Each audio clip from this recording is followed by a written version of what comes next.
ይህ በምስራች ድምፅ እየተዘጋጀ የሚቀርብላችሁ የመጽሐፍ ቅዱስ ትምህርት ክፍለ ጊዜ ነው።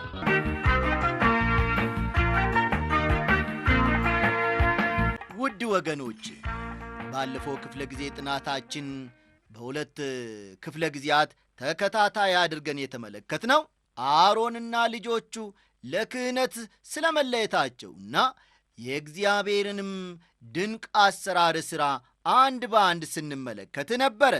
እግዚአብሔር በእውነት እኛ የማንረዳቸውን ለእኛም ሚስጥር ሆነው የኖሩትን ነገሮች ሁሉ በጌታ መንፈስ ቅዱስ አስተማሪነት እያንዳንዱን ነገር ገላልጦ ተናግሮናል፣ አስተምሮናል። በዚህም መሠረት ደግሞ እየኖርን ፍሬ የምናፈራ ሰዎቹ እንድንሆን እግዚአብሔር ይርዳን። ዛሬ ደግሞ የምንመለከተው የኦሪት ዘጸአት ምዕራፍ 9ን ትምህርት ይሆናል ማለት ነው። አስቀድመን በመጀመሪያ የምዕራፍ 9ን ትምህርት አብረን ጌታ በረዳን መጠን እንመለከታለን እና እስቲ መጽሐፍ ቅዱሶቻችሁን ወደዚህ ወደ ምዕራፍ 9 ገለጥ አድርጋችሁ ተመልከቱ።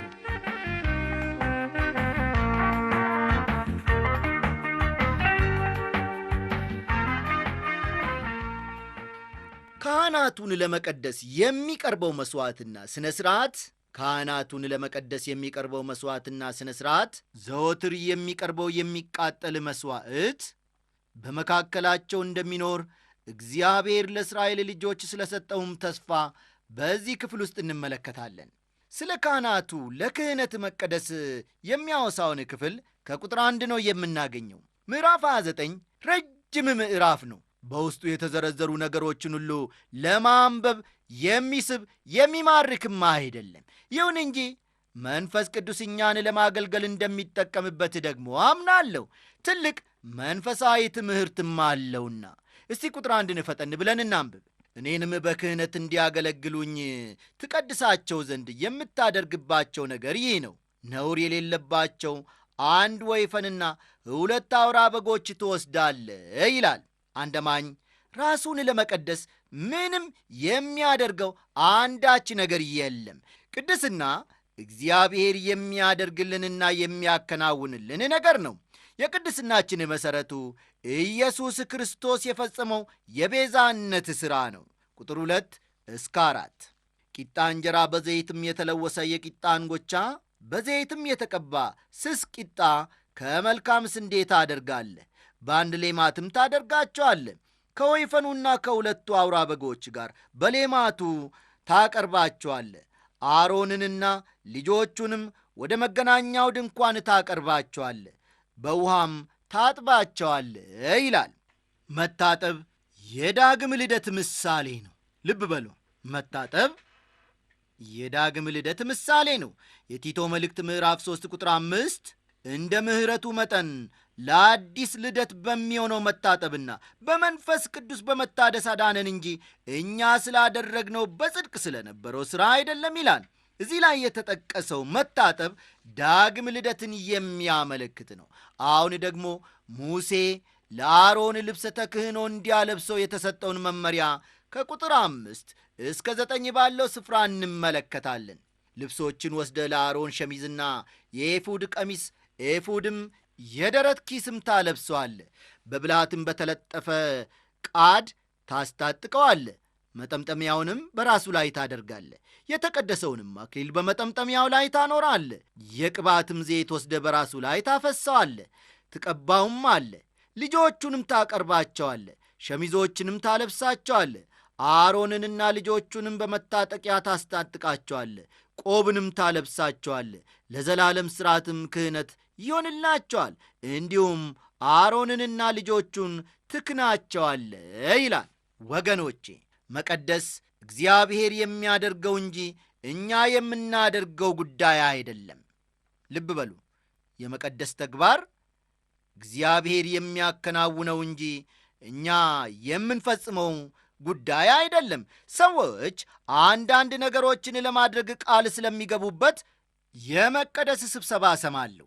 ባለፉት ዓመታት ለእግዚአብሔር የገባኋቸው ቃሎች ቢኖሩም አንዱንም እንኳን በሚገባ አልፈጸምኩም። እኔ መቀደስ ወይም ለእግዚአብሔር ራስን መስጠት ማለት ባዶ እጅን ወደ እርሱ መምጣት፣ ድካምን መናዘዝና የተቀረውን እርሱ እንዲያደርገው መተው ማለት ነው። የሙሴን፣ የኤልያስን፣ የዳዊትን፣ የሳሙኤልን እንዲሁም የሐዋርያው የጳውሎስን ጸሎቶች ብታነቡ ወደ እግዚአብሔር የመጡት በማንነታቸው ወይም በምንነታቸው ወይንም ደግሞ ለእግዚአብሔር በገቡት ቃል ኪዳን መሠረት እንዳልነበረ ግልጽ ይሆንላችኋል።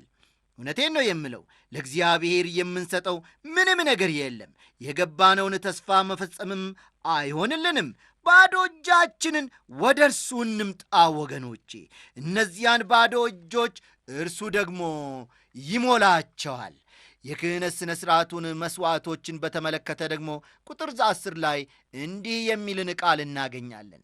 ወይፈኑንም ወደ መገናኛው ድንኳን በር በፊት ታቀርበዋለህ። አሮንና ልጆቹም እጆቻቸውን በወይፈኑ ራስ ላይ ይጭናሉ ይላል። አሮንና ቤተሰቡ በወይፈኑ ላይ እጆቻቸውን ይጭናሉ። እጆችን መጫን አንድ አይነት አስማታዊ ወይም መንፈሳዊ ነገርን ያስተላልፋል በማለት የሚያምኑ ሰዎች አሉ። እዚህ ላይ የምንመለከተው እጆችን የመጫን ሥርዓት ከዚያ እጅ ከሚጫንበት እንስሳ ጋር አንድ መሆንን የሚያመለክት ነው።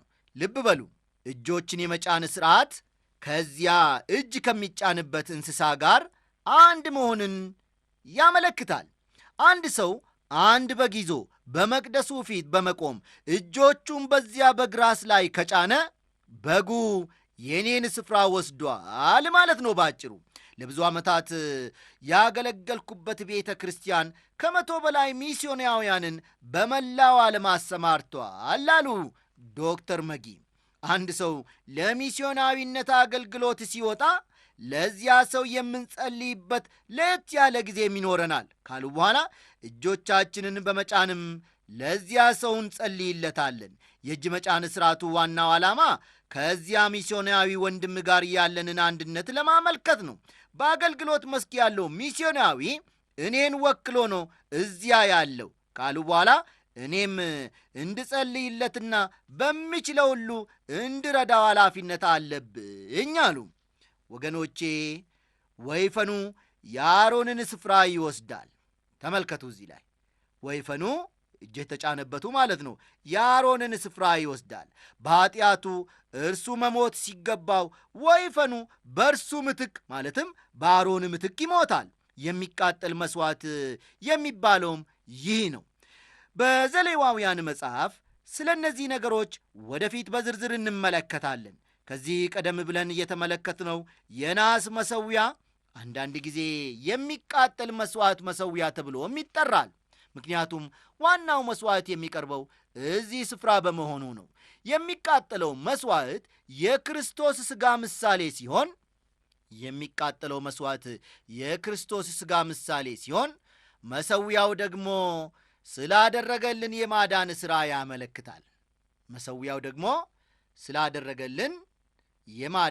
ያመለክታል። ስለ ካህናቱ ምግብ የሚያወሳው ከቁጥር 26 እስከ 27 ያለው ነው። እናንብበው። ለአሮንም ክህነት የታረደውን የአውራ በግ ፍሪምባ ወስደ ለሚወዘውዝ ቁርባን በእግዚአብሔር ፊት ትወዘውዘዋለ። እርሱም ያንተ ወግ ይሆናል። ከሚካኑበትም አውራ በግ የተወሰደ ለአሮንና ለልጆቹ ወግ የሚሆን ለመሥዋዕት የተወዘወዘውን ፍሪምባና የተነሳውን ወርች ትቀድሳለህ ይላል። ሌዋውያን የሚያርሱት መሬት አልተሰጣቸውም። ልብ በሉ፣ ሌዋውያን የሚያርሱት መሬት አልተሰጣቸውም። የመቅደስ አገልጋይ በመሆናቸው ከመቅደሱ ቀለባቸውን እንዲያገኙ ነው እግዚአብሔር ያዘዘው። በፊት በመገናኛው ድንኳን በኋላም በቤተ መቅደሱ ሲያገለግሉ የኖሩት ሌዋውያን ከመሥዋዕቱ የራሳቸውን ድርሻ ይወስዳሉ። ስለሚቃጠለው መሥዋዕት የሚያወሳው ደግሞ ከቁጥር 38 እስከ 40 ያለው ነው። እናንብበው። በመሠዊያውም ላይ የምታቀርበው ይህ ነው። በቀን 2 የዓመት ጠቦቶች ታቀርባለህ። አንዱን ጠቦት በማለዳ ቁርባን አድርገህ ታቀርበዋለህ። ሁለተኛውንም ጠቦት በማታ ቁርባን አድርገህ ታቀርበዋለህ።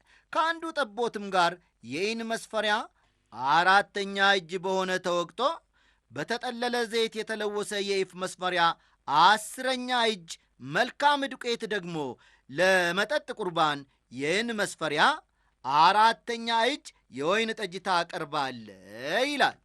የሚቃጠል መሥዋዕት ዘወትር የሚቀርብ መሥዋዕት ነው። ጠዋትና ማታ የጠቦት መሥዋዕት ይቀርባል።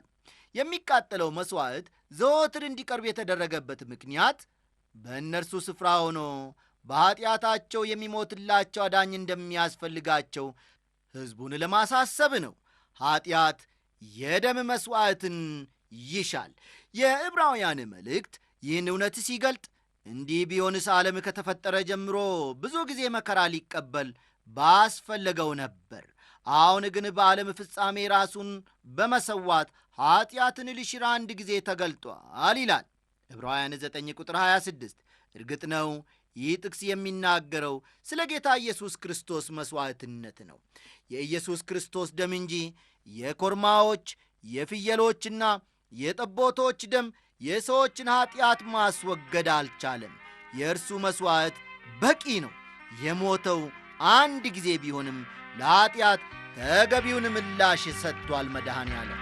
እግዚአብሔር ስለዚህ ሥራው ለዘላለም እየተመሰገነ።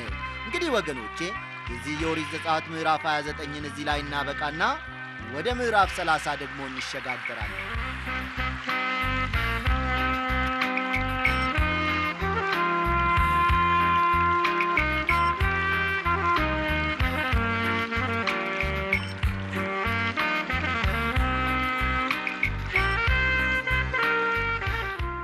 በዚህ ክፍል ውስጥ ስለ አምልኮ እንመለከታለን።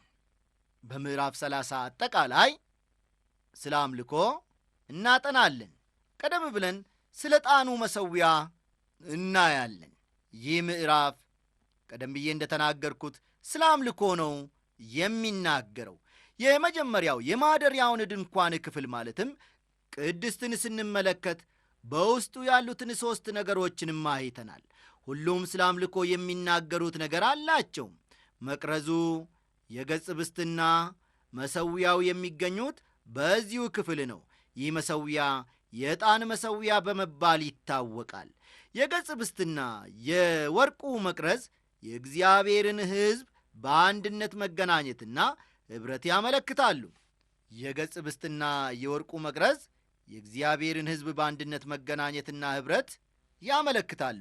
የዕጣኑ መሠዊያ የጸሎት ስፍራ ነው። ልብ በሉ፣ የዕጣኑ መሠዊያ የጸሎት ስፍራ ነው። ቁጥር 1ና 2 የዕጣን መሠዊያውን ሥራ ከግራር እንጨት አድርገው፣ ርዝመቱ 1 ክንድ ስፋቱም 1 ክንድ 4 ማዕዘን ይሁን፣ ከፍታውም 2 ክንድ ይሆናል። ቀንዶቹም ከእርሱ ጋር በአንድነት የተሠሩ ይሁኑ ይላል። መመሪያው ይህ አነስተኛ መሠዊያ እንደሆነ ነው የሚነግረን። ቁጥር 3ና 4 ላይኛውንና የግድግዳውንም ዙሪያ ቀንዶቹንም በጥሩ ወርቅ ትለብጠዋለ፣ በዙሪያውም የወርቅ ክፈፍ ታደርግለታለ። ከክፈፉም በታች 2 የወርቅ ቀለበቶች አድርግለት፣ በዚህና በዚያ በሁለቱ ጎን ታደርጋቸዋለ፣ ለመሸከምም የመሎጊያዎች ስፍራ ይሁኑ ይላል። ካህናቱ በትከሻቸው ተሸክመው ከስፍራ ስፍራ እንዲወስዱት የአነስተኛ ዕቃ እንኳ መሸከሚያ ነበረው ወይም መያዣ ነበረው። በምድረ በዳ ጉዟቸው ሌዋውያን የማደሪያውን ድንኳን ዕቃዎችን ተሸክመው ይጓዙ እንደነበር የዘዳግም መጽሐፍ ይናገራል። ቁጥር 6 በምስክሩ ታቦት አጠገብም ካለው መጋረጃ በፊት ታኖረዋል። ይህንም አንተን በምገናኝበት ከምስክሩ በላይ ባለው በስርየት መክደኛ ፊት ታኖረዋል ይላል። ይህ መሠዊያ የሚቀመጠው በመጋረጃው ፊት ለፊት ሲሆን ታቦቱና የስርየት መክደኛው ደግሞ ከመጋረጃው በስተጀርባ ነበር ያሉት። ቁጥር 7ና 8 አሮንም የጣፋጭ ሽቱ ዕጣን ይጠንበት፣ በማለዳ በማለዳ መብራቶቹን ሲያዘጋጅ ይጠነው። ይህም በእግዚአብሔር ፊት ለልጅ ልጃችሁ የዘወትር ዕጣን ይሆን ዘንድ አሮን በማታ ጊዜ መብራቶቹን ሲያበራ ያጥነዋል ይላል። ይህ መሠዊያ መሥዋዕት የሚቀርብበት መሠዊያ አይደለም። ቁጥር 9 ሌላም ዕጣን የሚቃጠለውንም መሥዋዕት የእህሉንም ቁርባን አታቀርብበትም፣ የመጠጥም ቁርባን አታፈስበትም ይላል። በዚህ መሠዊያ ላይ የሚቀርበው ዕጣን ከዕጣንም የተለየ ዕጣን ብቻ ነበር። የመቅረዙን መብራት በሚያበሩበት ጊዜ ሁሉ ካህናቱ በዚያ መሠዊያ ያጥኑበታል። ዕጣን የጸሎትና የምስጋና ምሳሌ እንደሆነ መጽሐፍ ቅዱስ በተለያዩ ስፍራዎች ይናገራል። ለምሳሌ ያክል መዝሙር 141 ቁጥር 2 ጸሎቴን በፊትህ እንደ ዕጣን ተቀበልልኝ ይላል። የዮሐንስ ራእይ ምዕራፍ 8 ቁጥር 3 ሌላም መልአክ መጣና የወርቅ ጥና ይዞ በመሠዊያ አጠገብ ቆመ፣ በዙፋኑም ፊት ባለው በወርቅ መሠዊያ ላይ ለቅዱሳኑ ሁሉ ጸሎት እንዲጨምረው ብዙ ዕጣን ተሰጠው ይላል። ሉቃስ ምዕራፍ 1 ቁጥር 9 ደግሞ እንደ ካህናት ሥርዓት ወደ ጌታ ቤተ መቅደስ ገብቶ ለማጠን ዕጣ ደረሰበት ይላል። ዘካርያስ ከሌዊ ነገድ ስለነበር በቤተ መቅደሱ ውስጥ ያገለግል ነበር። ከዚህ ጥቅስ መረዳት እንደሚቻለው ዘካርያስ እያጠነ የነበረው በጸሎት ጊዜ ነበረ። ስለዚህም ዕጣን ስለ እኛ የሚማልድልን የሚጸልይልን የጌታ ኢየሱስ ክርስቶስ ምሳሌ ነው ማለት ነው። አሮን በአምልኮ ስፍራ አገልግሏል።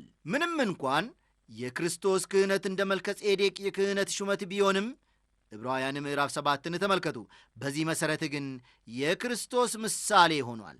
በዕብራውያን ምዕራፍ 9 ላይ አንድ የተለየ ነገር እንመለከታለን።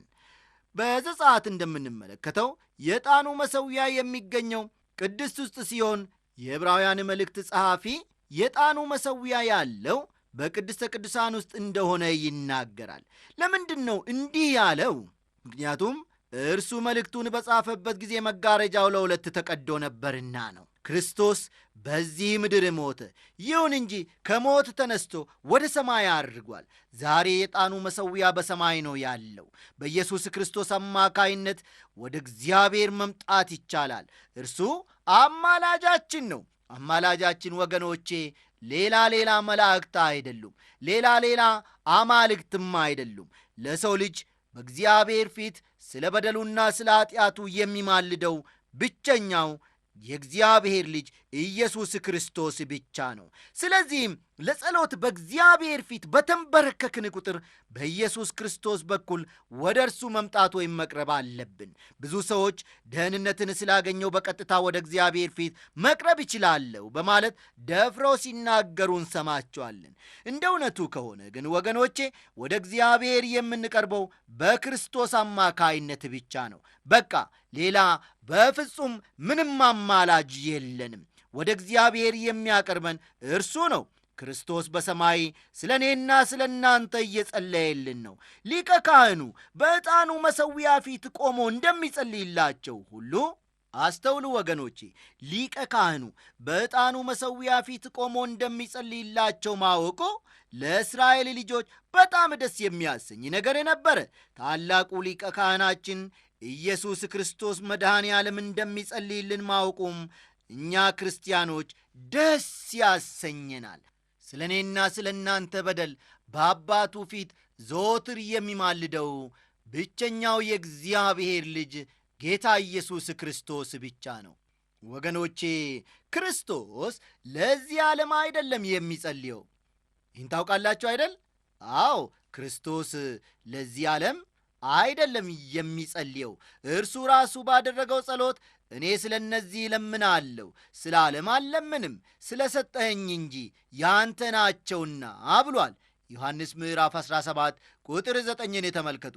ምናልባትም ለዓለም የማይጸልየው ለምንድነው አበበ ትሉኝ ይሆናል።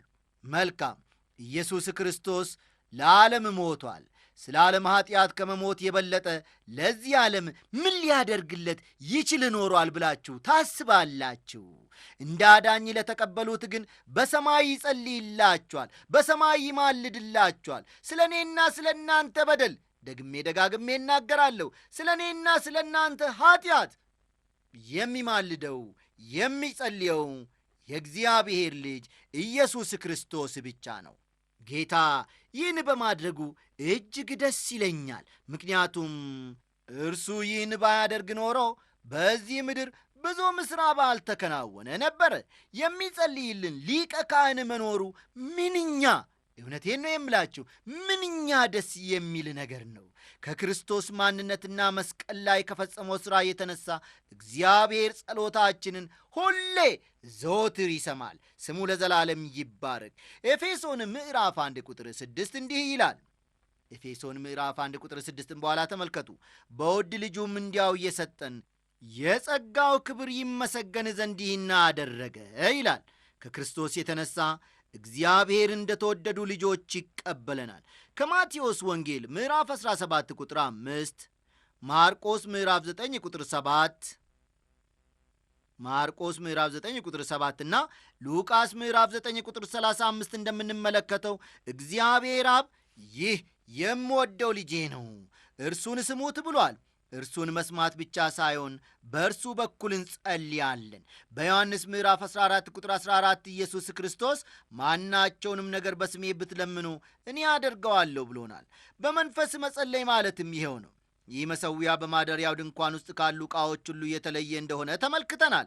በዚህ ስፍራ ማምለክ የሚችሉት ካህናቱ ብቻ ናቸው። በዚህ ስፍራ ዕጣን ለማጠን በመሞከሩ ንጉሥ ኦዝያን በለምጽ ተመትቷል። ሁለተኛ ዜና ምዕራፍ 26 ከቁጥር 16 እስከ 1 ያለውን ተመልከቱ። ሁለተኛ ዜና ምዕራፍ 26 ከቁጥር 16 እስከ 1። ዛሬ ወደ እግዚአብሔር መጸለይ የሚችሉት ካህናት ብቻ ናቸው። በክርስቶስ የሚያምን እያንዳንዱ ሰው ደግሞ ካህን ነው። አንዳንድ ሰዎች እንደፈለግን በኀጢአት እየኖርን በመከራ ጊዜ ብቻ ወደ እግዚአብሔር ብንጸልይ ይሰማናል፣ ለጸሎታችንም መልስ ይሰጠናል የሚል አስተሳሰብና እምነት አላቸው። እግዚአብሔር ግን ለእንዲህ አይነቱ ጸሎት መልስ እንደማይሰጥ ነግሮናል። በዚህ ጉዳይ በጣም መጠንቀቅ አለብን።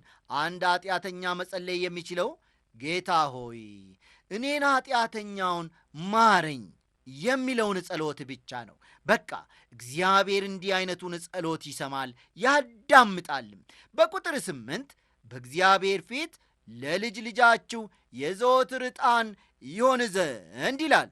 የማያቋርጥ ምስጋናን ለእግዚአብሔር ማቅረብ አለብን ማለት ነው። የአንደኛ ተሰሎንቄ መልእክት ያለማቋረጥ ጸልዩ ይለናል። ጠዋትና ማታ ዕጣን ከመሠዊያው ላይ መታጣት የለበትም። በመሠዊያው ላይ ዕጣን ለማጠን ካህኑ በቤተ መቅደሱ ውስጥ ጥቂት ጊዜ እንደሚያሳልፍ የታወቀ ነው። ልብሱ ሁሉ በዕጣኑ መልካም ሽታ ይታጠናል። ከቤተ መቅደሱ ሲወጣ በውጭ ላሉ ሰዎች ሁሉ ሽታው ይደርሳቸዋል። ደስ ደስ ይላል፣ እንዴት ያለ ጣፋጭ መዓዛ ያለው ሽታ ነው በማለት እርስ በርስ ይነጋገራሉ በውጭ ያሉ ሰዎች። በጣም የሚያሳዝነው ግን ወገኖቼ እኛ ክርስቲያኖች ለሰዎች ጣፋጭ ሽታ ለመሆናችን ነው። ዛሬ ጣፋጭ ሽታ እንዲኖረን የሚያደርገንም በእግዚአብሔር ፊት የምናሳልፈው የጸሎት ጊዜ ነው። እንደ መልካም ዕጣን ሽታ ጸሎታችን ወደ እግዚአብሔር መድረስ መቻል አለበት። ያን ጊዜ እኛም መልካም መዓዛ ይኖረናል። ወገኖቼ መልካም መዓዛ እንዲኖረን የሚያደርገን ደግሞ ጸሎት ነው።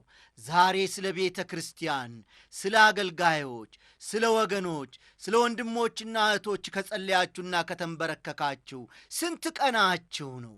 ዛሬ ስለ ትዳራችሁ፣ ስለ ኑሮአችሁ ከጸለያችሁ ከተንበረከካችሁ ስንት ቀናችሁ? ስንት ወራትስ አሳልፋችኋል? ባልና ሚስት ማለትም አባወራና እማወራ ማትጣጣሙ ከሆነ፣ በነገር ሁሉ ማትግባቡ ከሆነ፣ በመስሪያ ቤትም መግባባት ካቃታችሁ፣ በሥራ ስፍራም በተሰማራንበት ስፍራ ሁሉ ምስቅልቅሉ የወጣን እርምጃ የምንራመድና የምንኖር ከሆነ በጸሎት በእግዚአብሔር ፊት እንውደቅ።